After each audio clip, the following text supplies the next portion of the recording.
Welcome to the Better Than Bitter podcast, episode number 46. So you're still living under the same roof. Transition planning. Today, this is going to be a unique podcast. I am going to give you clips from one of my support groups of me coaching individuals live. I'm not going to be sharing any of the participants' voices, but what I am going to do is commentate in between the live coaching on the topics that we are discussing and the challenges and obstacles that individuals face during this transition plan as they're beginning to move into their legal process. And I'm hoping that that legal process is mediation.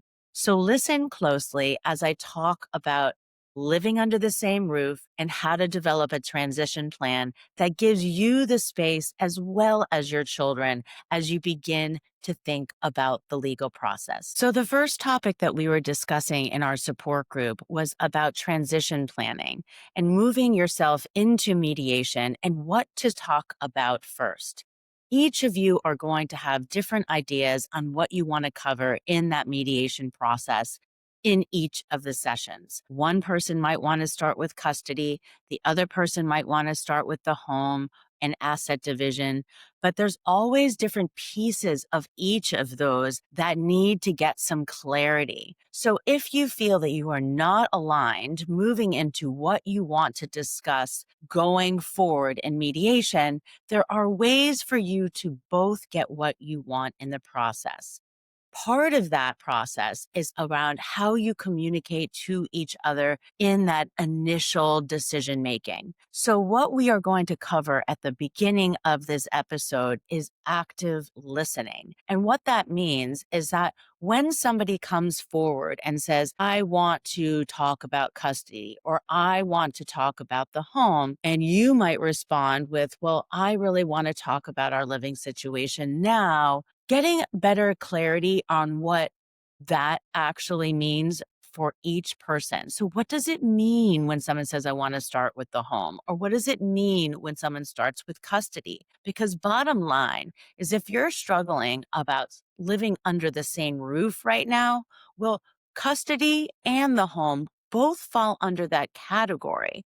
So if somebody doesn't want to talk about the transition or where you are in the moment living under the same roof and they don't want to start there, guess what? A piece of that is custody. It is parenting plans. The other piece of that does have to do with the home. You're both living in the home. And before you actually get divorced, you have to figure out how the home is going to be used in that separation process. Who's going to live in the home?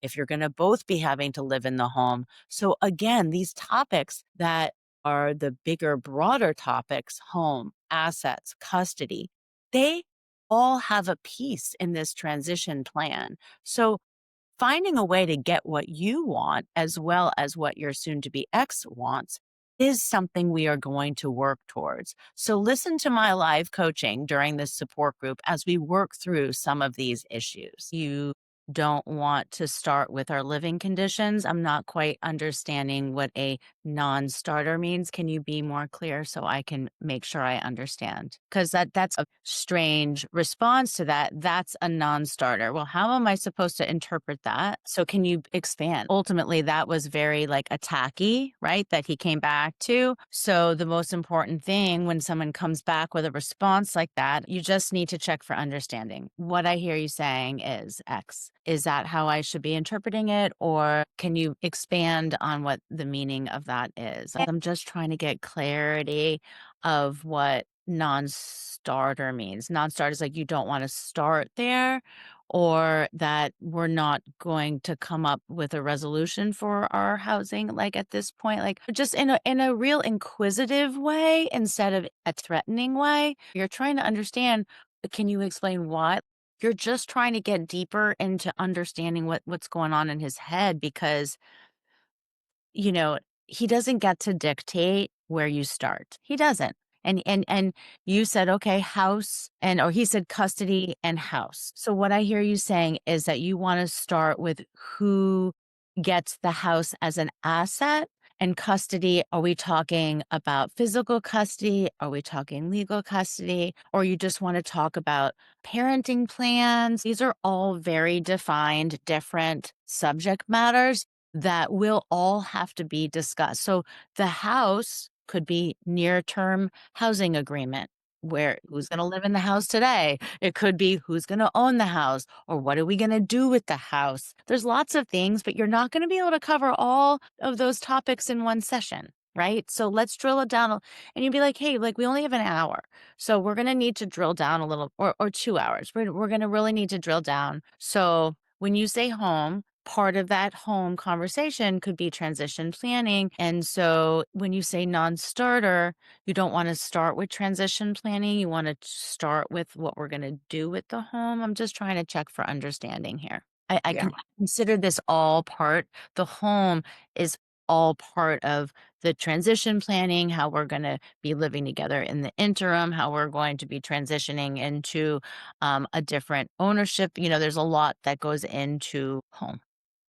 Okay, so these are just techniques and ways in a calm way that you can get what you want in terms of getting that conversation started as it relates to where you are. Because right now you're living in the home and this is where you're having a problem. He wants to talk about the home. Well, the home is part of this conversation. So you need to be able to compromise and collaborate in terms of both getting what you want in that discussion. So you could say that too. Okay, well, the home is part of what I want to talk about as well. So we're both on the same page there. But part of the home is how we are going to manage this transition. So if we can agree that the home is where we're going to start, but we want to be able to cover both of our bases, something that is important to what I want to talk about in the immediate as well as what you want to talk about in the immediate.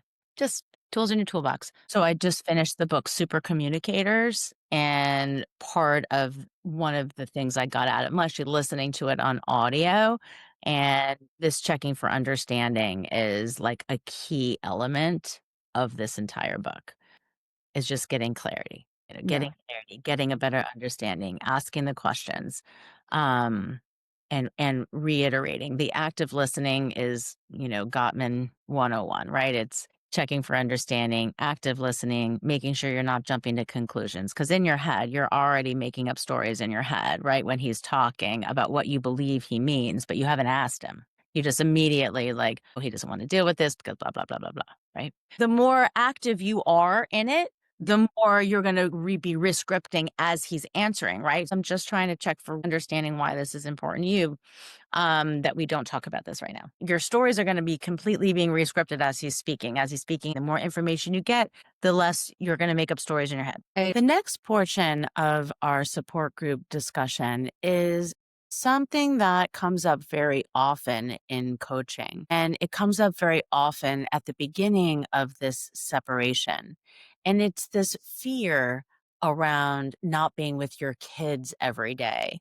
And depending on what your role has been within your married life, whether you're the primary caregiver, the concept and idea that your kids need you or you want to be there for the kids is something that comes up often. And I think that sometimes we need to rescript in our head what being there for the kids mean. Because when you move into a shared custody agreement, whether it's 50-50 or 70-30, that other individual is going to need to learn how to be there for the kids. So one of the things that I suggest is that when you are still living under the same roof, that you consider a transition plan where you are doing an on duty, off duty week, meaning that you have days of the week that you are on duty for the kids. So maybe Monday and Tuesday, mom is on duty. Wednesday and Thursday, dad is on duty.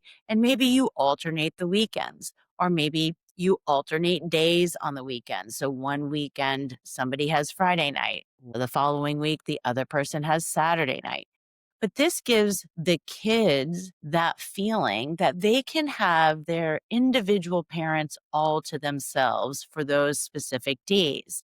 That is really important because your kids need the space just like you need the space from each other. So if you are living under the same roof, you are probably living on top of each other. You are probably feeling like you're walking on eggshells. You probably do everything to avoid each other. And your kids are going to feel that. They're not going to be able to be themselves. So being there for the kids means that you should be trying to provide them with the space that they need to have a relationship with each of the individual parents. The other thing is it's a beautiful transition plan to what might be coming ahead, meaning that if you do end up having the kids go back and forth between two different homes, this begins to give them that sense of what it might feel like when one parent is in charge. And that parent that is on duty during the transition plan, maybe living under the same roof, well, they get a taste of what it feels like to be a solo parent during that time. I know that the fears are around, oh my gosh, I'm not going to get to see my kids every day. But even when you do have a custody plan, a parenting plan, when one parent is the primary parent for those specific days, it doesn't mean that you don't get to go to their sporting events. And it doesn't mean that you don't get to lean on each other in times of need. Maybe something comes up in work and one parent needs the other one to take over and actually pick up the kids from an activity. And if that other parent is available to do that, you do that with open arms and you're welcoming the opportunity to spend that additional time with your children. So again, adopting this on duty, off duty parenting plan while you are living under the same roof is good for everyone. So again, listen to some of the coaching that I did live about this transition plans around the on duty, off duty while you are living under the same roof. When you say you're not there for the kids, so you don't want to give yourself the space that you need right now to be a better version of yourself so you can show up better for yourself and for your kids because you believe if you leave the house, you're not going to be there for the kids.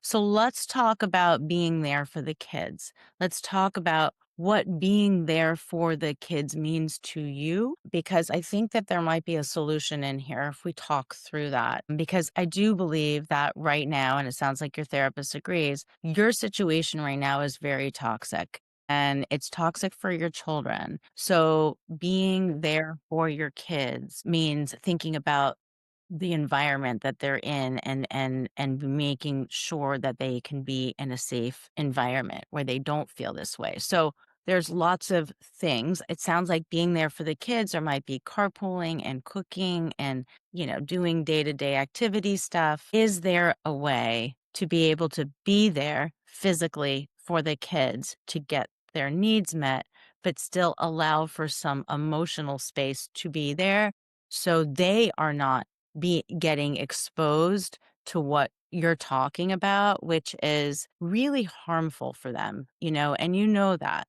So what is more important? The fact that they're getting food on the table or that they are being protected from any long-term emotional trauma? Can you guys think about a solution that might be able to marry both of those needs? Is there like some sort of middle ground? He was on duty Wednesday, Thursday, and then we alternated every other weekend, every other Friday, Saturday, Sunday. And it worked around when he worked from the house. So he worked from the house on Wednesdays and Fridays. So again, it worked really well that he was on duty those days because he could take care of a lot of the kid stuff. And it really, really helped because then I was still living under the same roof, but on Wednesdays and Thursdays, I just made plans. I went and it had a running group and I made plans with my friends and I would still wander in at like 8:30 at night, but it was like after dinner and after the kids had kind of gone back to their rooms to do like scroll on whatever they scroll on kind of thing. But think about a transition plan. Think about how you can provide some space.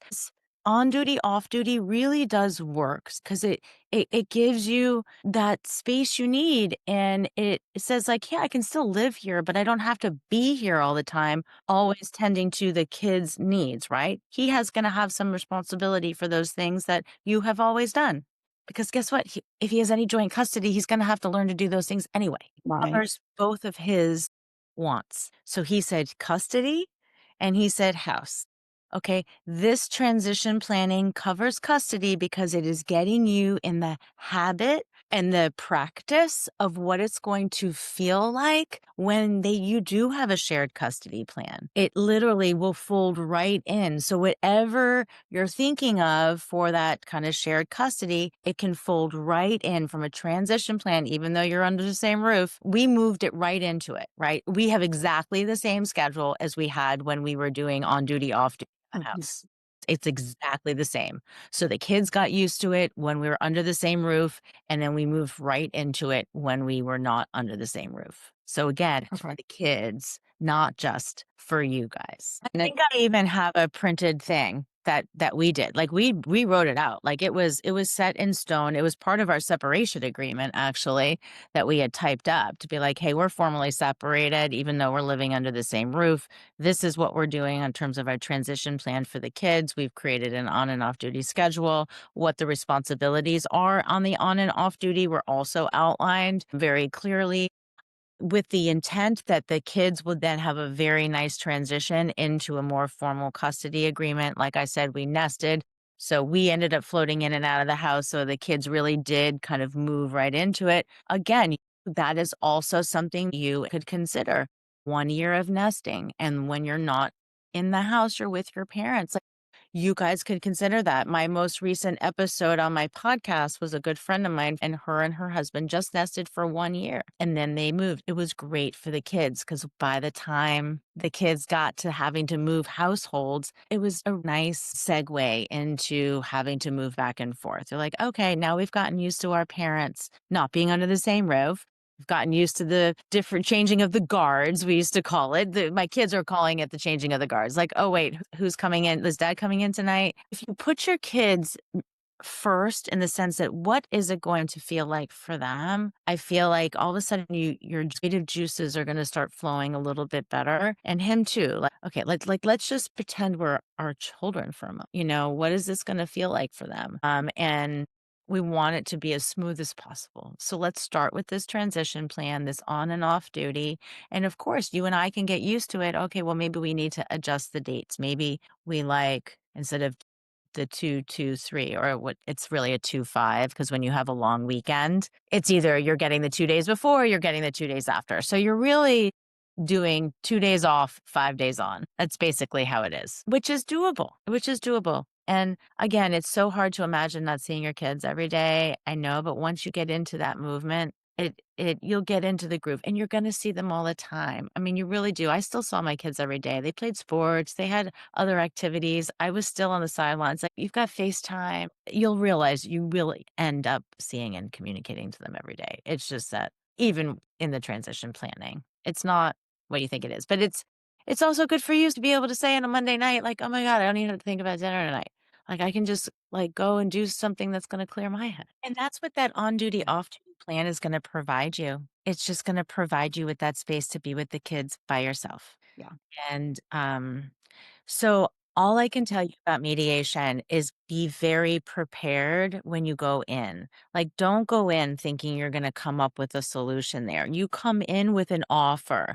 Okay. You come in with a structure and you have a starting point. So your starting point is this transition plan, this idea around on and off duty. You can find parenting plans, a million of them, either through ChatGPT or online, about different ways that traditional parenting plans, and then just move that into living under the same roof. Because you can do whatever you can do in a parenting plan still by living under the same roof. Define the duties by which you believe the on duty person is going to be responsible for. Present that. You present that at mediation as a starting point. You know that it's going to be a collaborative effort, but don't get in there with nothing. Don't just go in there being like, hey, we need to talk about a transition plan. I have spent time thinking about what potentially would be a great segue to a custody parenting plan agreement.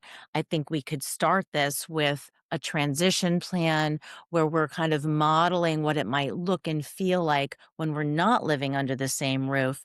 And I've put together 2 or 3 different scenarios in terms of what an on duty, off duty plan would be. It's going to be great for the kids because they're going to get individual time with each of us. And it'll be good for us because it'll allow for us the space that we need right now to really grieve and be able to be more productive and move forward with our own mental health. And just say, so these are just some starting points, and I'm hoping we can move from these into a productive conversation. You know, or walk into mediation with nothing, because it's just a waste of your money. Like, even when you get into dividing the assets, don't start with nothing. Come in with a plan, come in with some offers. And that's why working with a certified divorce financial analyst is really great, because especially if you're worried about the house, you need someone who's going to give you three different scenarios or two different scenarios and an offer that you can present to how assets can be split. So if I went ahead and hired a certified divorce financial analyst, just because I've never dealt with the finances before. And so I just wanted a fresh look at what he was doing and what that division of assets was going to look like for me over the next 30 years. And I want to get you prepped for each one of those mediation sessions. And I want to make sure that you feel very confident with what you're presenting, because that's part of it. It's going to be how you present it, the language by which you use as you present it. Let's get you completely ready and feeling like you can do this. Like, you're not going to control how he's going to react, but the mediator is going to be there to calm him down and to make sure he's not coming at you in a way that is combative. She'll fix that. But if you're overly prepared, I guarantee you he is not going to be overly prepared on the same things. He might come in with the financial structure and he might be prepared there. But if you work with a CDFA, he might not actually realize how prepared you're going to be coming in. And that's just going to benefit you a lot if you really educate yourself. So, thank you for tuning in to this episode about transition planning and living under the same roof and how to start your mediation process. A couple of the things you should have taken away from this live coaching session is one, that if you stay focused on the problems and not on the solutions, you're going to continue to spin your wheels. We talked very specifically about what a transition plan might look like, establishing an on duty, off duty parenting plan that still puts you and your soon to be ex under the same roof. We also talked about making sure that you follow the active listening, that you really listening methodology. Don't jump to conclusions. Asking that individual, what I hear you saying is X. Is that what you meant? Because I'm trying to establish some clarity so I can make sure that we are on the same page. Active listening is going to be one of the key communication tools so you can gather as much information as possible so you can figure out what the alignment is versus the misalignment. Thank you for tuning in. I hope that you all consider joining us in our support group. I really appreciate your time. Check us out at betterthanbitter.coach, and I hope to see all of you take advantage of our free support group trial.